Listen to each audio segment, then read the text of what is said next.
Hello दोस्तों, स्वागत है आपका अपना YouTube channel BK Uni classes पर।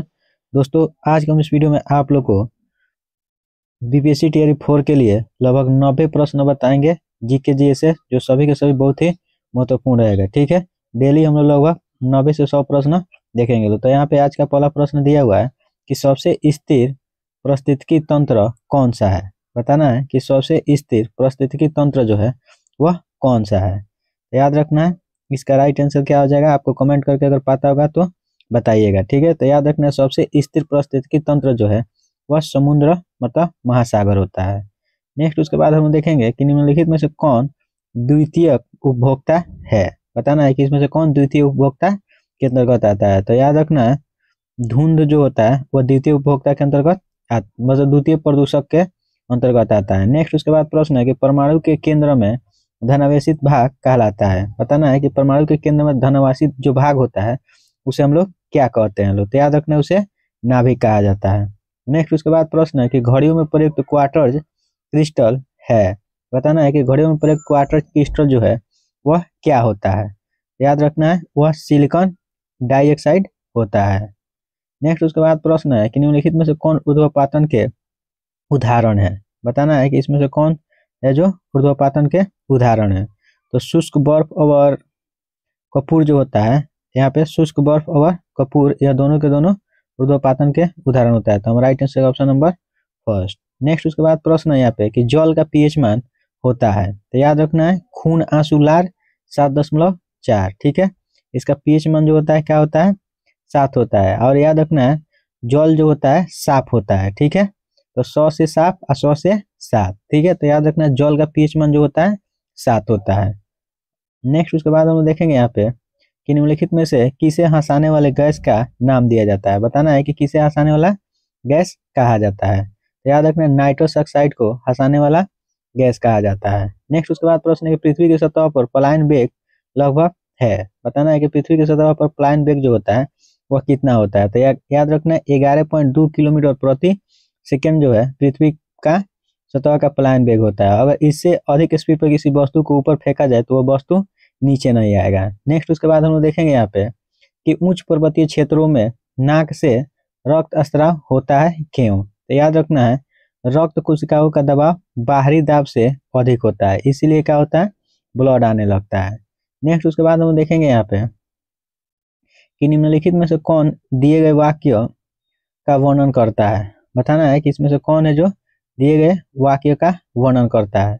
दिया हुआ है कि तापमान, आर्द्रता, वर्षा, वायु, हवा की गति आदि के संबंध में किसी स्थान का वातावरण, दिन प्रतिदिन की स्थिति। याद रखना यह मौसम ऐसा करता है। नेक्स्ट उसके बाद हम देखेंगे यहाँ पे देखेंगे हम लोग 78 नंबर प्रश्न है। यहाँ पे 78 नंबर नहीं, यहाँ पे देखेंगे हम लोग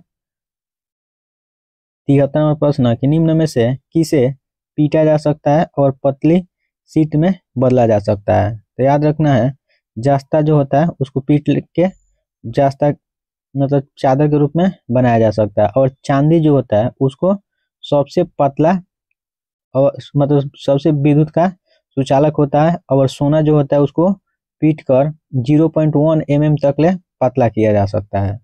नेक्स्ट उसके बाद हम लोग देखेंगे कि विषाणु से होने वाला रोग है। बताना है कि विषाणु से होने वाला रोग कौन है। तो याद रखना है सामान्य सर्दी जो होता है वो विषाणु से होने वाला रोग होता है।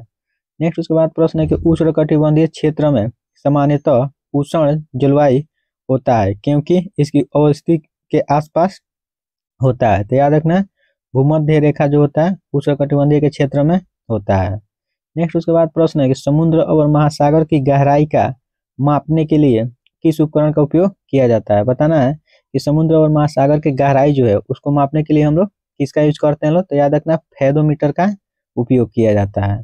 नेक्स्ट उसके बाद प्रश्न है कि निम्नलिखित में से किसे फरवरी 2024 में भारत के सर्वोच्च नागरिक सम्मान भारत रत्न से सम्मानित किया गया। याद रखना लाल कृष्ण आडवाणी जो है उन्हें फरवरी 2024 में भारत के सर्वोच्च नागरिक सम्मान जो है भारत रत्न उसे सम्मानित किया गया है। नेक्स्ट उसके बाद प्रश्न है कि मनुष्य के लार में कौन सा एंजाइम मौजूद रहता है। तो याद रखना मनुष्य के लार में इमाइलेज जो होता है वह मौजूद रहता है।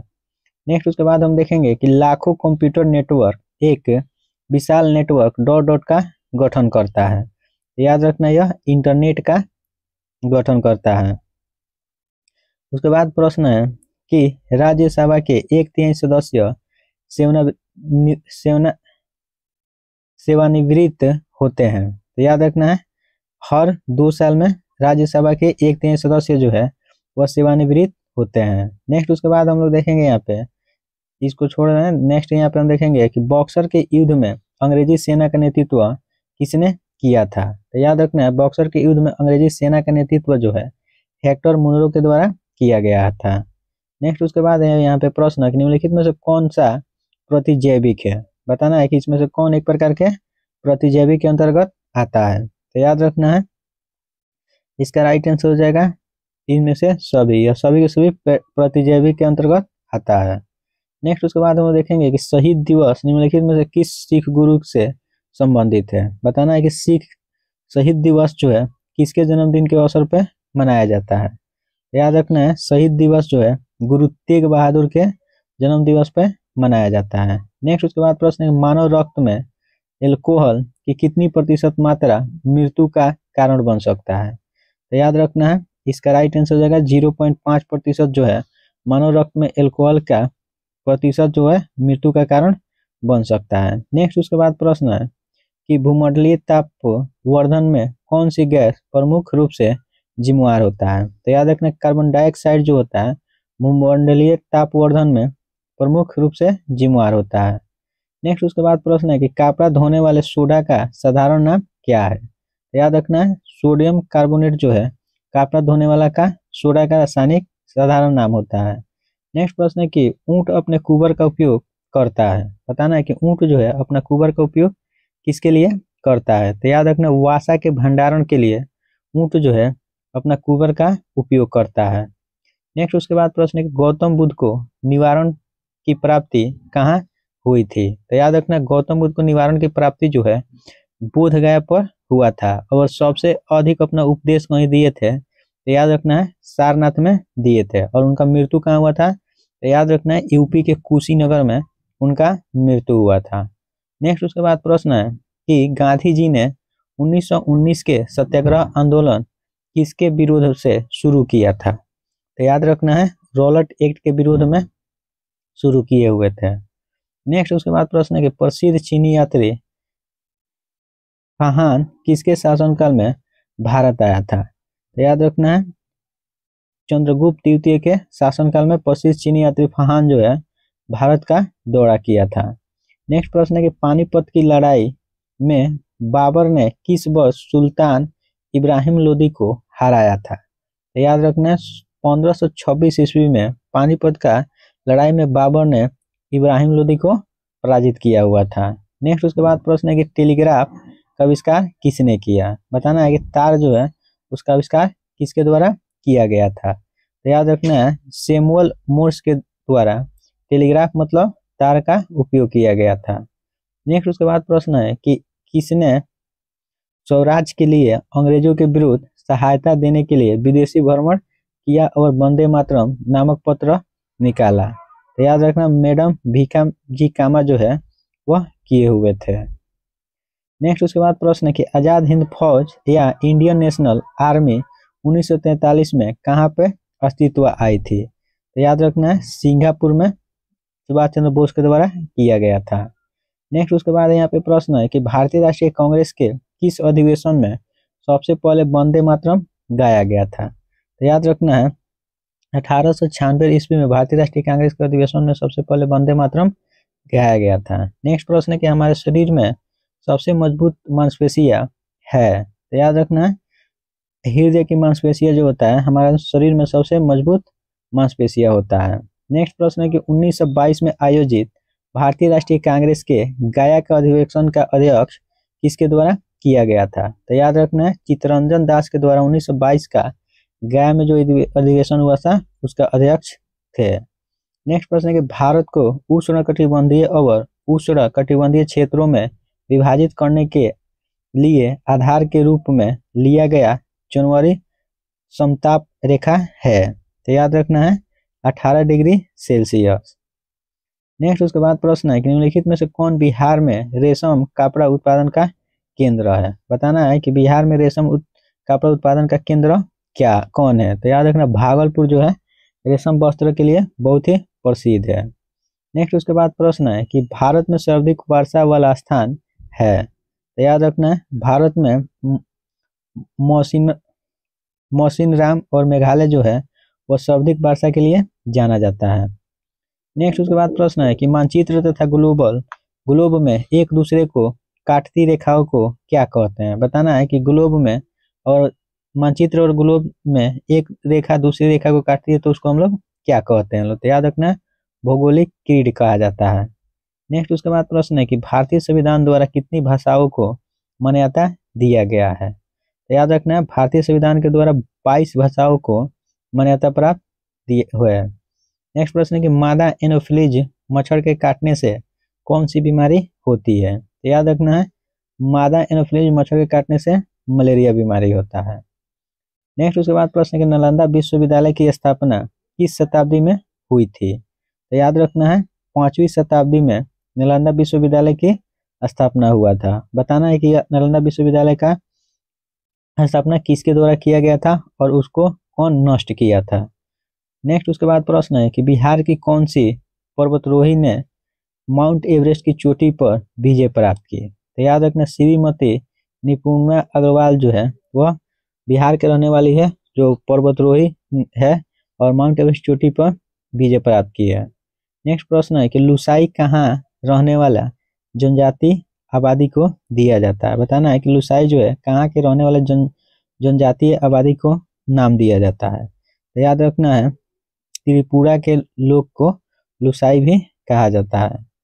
नेक्स्ट उसके बाद प्रश्न है कि निम्नलिखित में से किस शहर में जहाज निर्माण उद्योग स्थित है। तो याद रखना है कोचीन में जहाज का निर्माण होता है।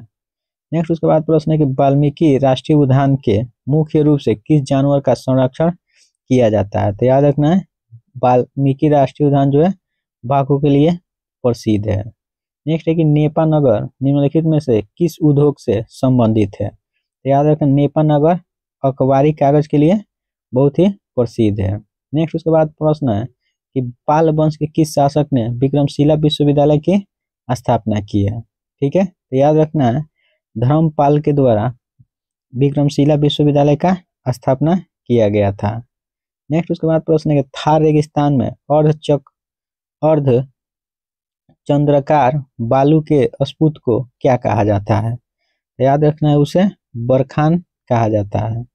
नेक्स्ट उसके बाद प्रश्न है कि निम्नलिखित में से कौन सा कार्य स्थलीय स्वशासन का विषय नहीं है। तो याद रखना है स्थानीय स्वशासन के लिए कौन सा विषय नहीं है। तो इसका राइट आंसर है सार्वजनिक व्यवस्था। नेक्स्ट उसके बाद हम लोग देखेंगे यहाँ पे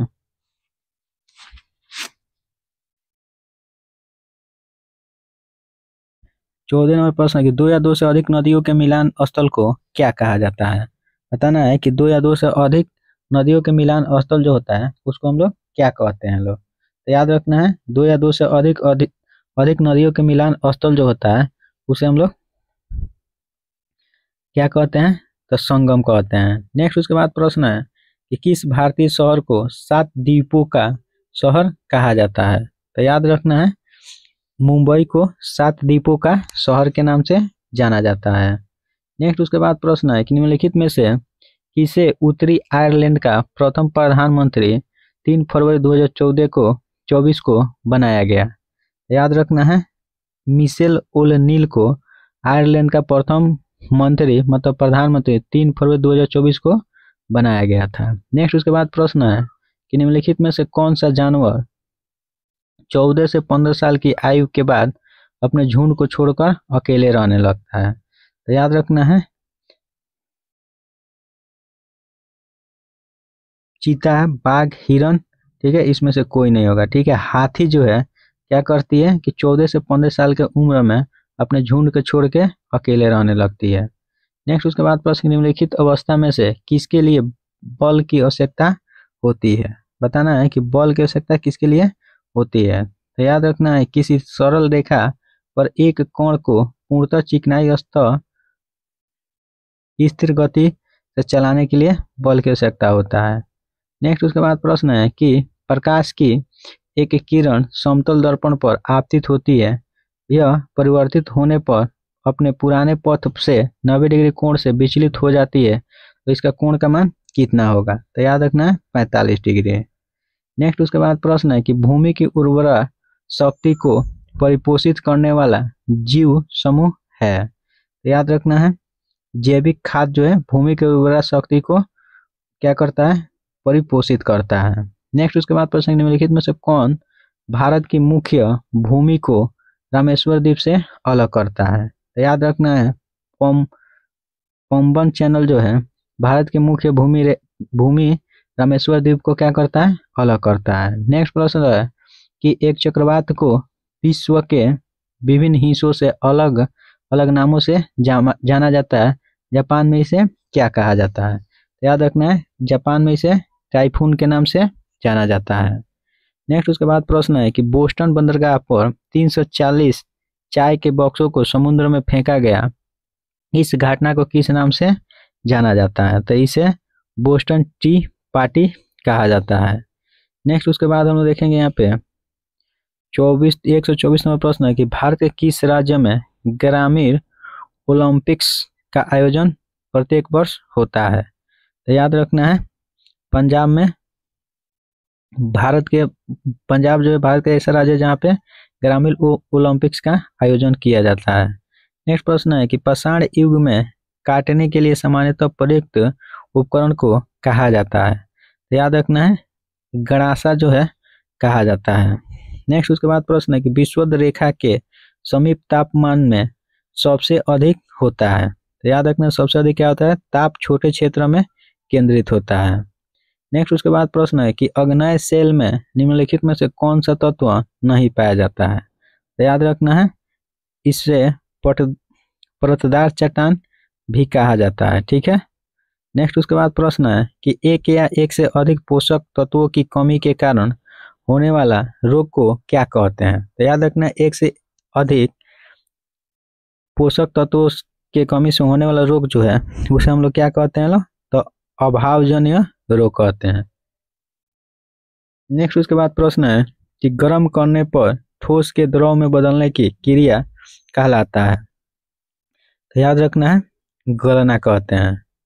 नेक्स्ट उसके बाद प्रश्न निम्नलिखित में से कौन सा एक पानी का गुण नहीं है? बताना है कि इसमें से कौन एक पानी का गुण नहीं है? तो याद रखना है इसमें कोई भी चीज धुल नहीं सकता है, यह गलत बात है। नेक्स्ट उसके बाद प्रश्न है कि कोल्हुआ बिहार के बहुत प्रसिद्ध ऐतिहासिक स्मरण है, बताना है कि यह कहाँ है? तो याद रखना है अशोक स्तंभ है। नेक्स्ट उसके बाद प्रश्न है कि सैटेलाइट स्थलाकृति का निर्माण होता है, बताना है कि सैटेलाइट स्थलाकृति का निर्माण जो है वो कहाँ किससे होता है? तो याद रखें भूमिगत जल से होता है। नेक्स्ट उसके बाद प्रश्न है केंद्रीय बजट 2024-25 में राज्यों को हस्तांतरण, अनुदान, ऋण आदि सहित कुल कितने संसाधन हस्तांतरित किए गए हैं? तो याद रखना है 22,22,264 करोड़। नेक्स्ट उसके बाद प्रश्न है कि वैज्ञानिक जो अंतरिक्ष के विभिन्न वस्तुओं तथा तारा, चंद्रमा आदि का अध्ययन करता है उसे क्या कहते हैं लोग? तो याद रखना है उसे खगोलविद कहते हैं लोग। नेक्स्ट प्रश्न के अनुच्छेद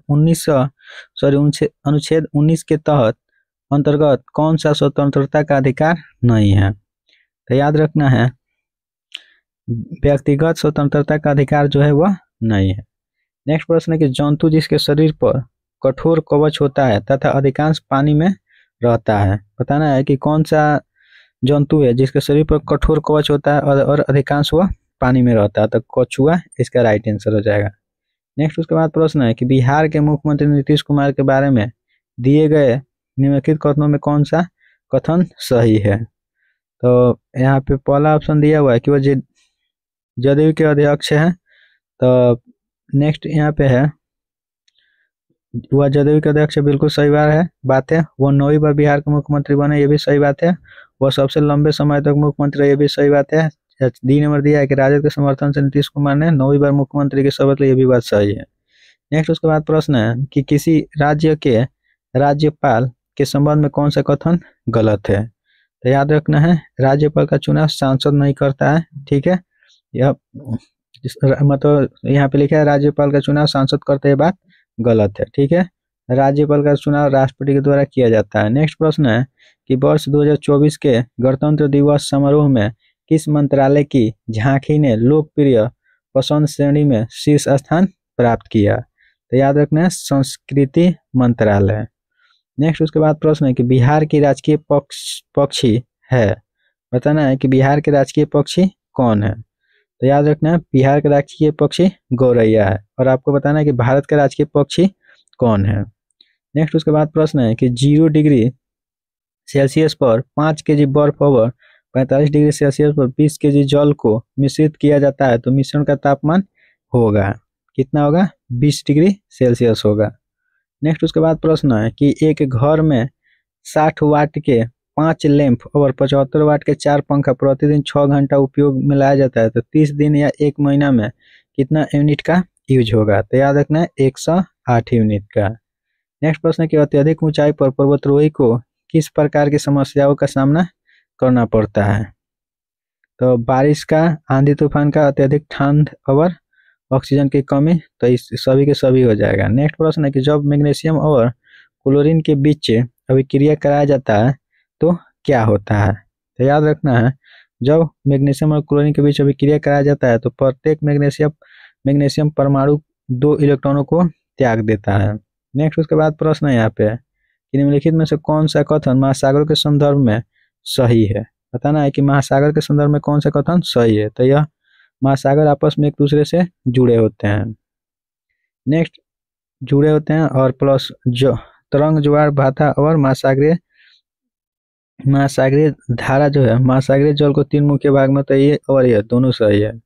नेक्स्ट उसके बाद यहाँ पे प्रश्न है 46 नंबर कि निम्नलिखित में से कौन सा संरचना प्रोक्रिएटिक कोशिका में नहीं पाई जाती है? तो याद रखना है केंद्रक झिल्ली जो है वह प्रोक्रिएटिक कोशिका में नहीं पाया जाता है, यहाँ पे नहीं है। याद रखना है प्रोक्रिएटिक कोशिका में केंद्रक झिल्ली नहीं पाया जाता है। नेक्स्ट प्रश्न है कि सौर कुकर की दीवार किस रंग का होता है? बताना है कि सौर कुकर का दीवार जो है किस कलर का होता है? तो काला होता है। नेक्स्ट उसके बाद प्रश्न है कि मियोसिस के लिए कौन सा कथन सही है? बताना है कि मियोसिस के लिए कौन सा कथन इसमें सही है। तो याद रखना मियोसिस जो है एक अर्धसूत्री विभाजन होता है, बिल्कुल सही बात है। नेक्स्ट उसके बाद यहाँ पे प्रश्न है कि नीचे दिए गए कथनों पर विचार करें और कूट की सहायता से सही उत्तर का चयन करना है, ठीक है। तो यहाँ पे पहला दिया हुआ है कि प्रायद्वीप स्थल का वह भाग जो चारों तरफ जल से घिरा है, यह गलत बात है, ठीक है। इसका राइट आंसर यहाँ पे हो जाएगा ऑप्शन नंबर यहाँ पे 3 और सी और डी सही होगा। नेक्स्ट उसके बाद प्रश्न है कि काकोलस जलप्रपात बिहार के किस जिला में स्थित है? तो याद रखना काकोलस जलप्रपात जो है बिहार के नवादा जिला में स्थित है। तो दोस्तों अगर ये वीडियो आप लोग को अच्छा लगा है तो प्लीज़ हमारे बीके यूनि क्लासेस को सब्सक्राइब कर लीजिए ताकि ऐसे ही वीडियो का नोटिफिकेशन सबसे पहले आपके पास पहुँचे। मिलते हैं कल ऐसे ही 90 से 100 प्रश्नों को लेकर।